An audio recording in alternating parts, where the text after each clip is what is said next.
Hi friends. பொதுவாகவே பாருங்கள், ஒரு சில விஷயங்களை நம்ம கடவுள்கிட்ட வேண்டுவோம், பெரியவங்ககிட்ட வீட்டில் இருக்கிறவங்ககிட்ட கேட்போம், இது நல்லபடியாக நடக்குமா என்ன ஏதுன்னு கேட்போம். காரணம் என்னென்னா, நம்ம ஒரு தெளிவான ஒரு முடிவை நம்ம எடுக்க முடியாது.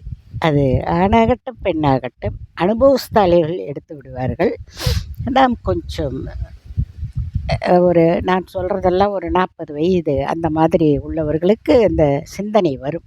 நமக்கு மேலே இருக்கிறவங்ககிட்ட நம்ம ஒரு வார்த்தை கேட்டுக்கலாம். நானும் நிறைய விஷயங்கள் அது மாதிரி பண்ணியிருக்கேன். ஏன்னா, யாரோ ஒருத்தர் சரி அப்படின்னு சொல்லிட்டா அதை நம்ம உடனே செஞ்சுருவோம். ஓகே சொல்லிட்டாங்க, யாரோ நமக்கு அடுத்து ஒருத்தவங்க சொல்லிட்டாங்க. ஏன்னா, நம்ம மட்டும் நினச்சது தப்பாயிடக்கூடாதுங்கிற ஒரு நினைவு நமக்குள்ளே வரும் இல்லையா?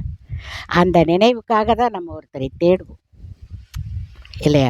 இது நிறைய கெட்ட விஷயங்களுக்கு அது தோணும். என்னென்னா, நம்ம செய்யலப்பா இந்த தப்பு, அவன் சொல்லி தான் நம்ம செஞ்சோம், அப்படி போகும். நல்ல விஷயங்களும் அப்படித்தான். ஆனப்பா அவங்க ஒருத்தவங்க சொல்லியிருக்காங்க, நல்லதாகவே நடக்கும் அப்படின்னு நம்ம நினைக்கணும்.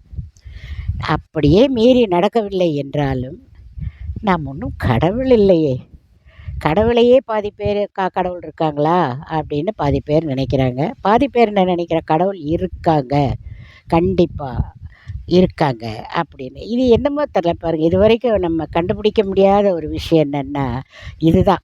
எவ்வளவோ முன்னேறிட்டு வருது நாடு, ஆனால் சில விஷயங்கள் கண்டுபிடிக்க முடியறதில்ல தான்.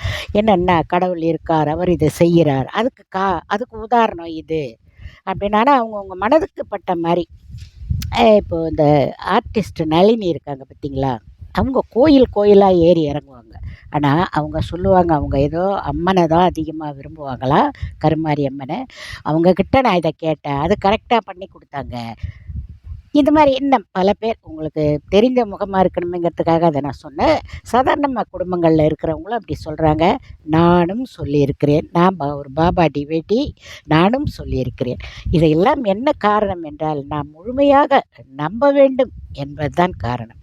நம்பி செய்தால் எல்லாம் நல்லதே நடக்கும் அப்படிங்கிற ஒரு காரணம்தான். இதற்கு உதாரணமாகத்தான் இன்றைய பொன்மொழிகளை கொடுத்திருக்கிறேன். அடுத்த வீடியோவில் சந்திப்போம். பாய்.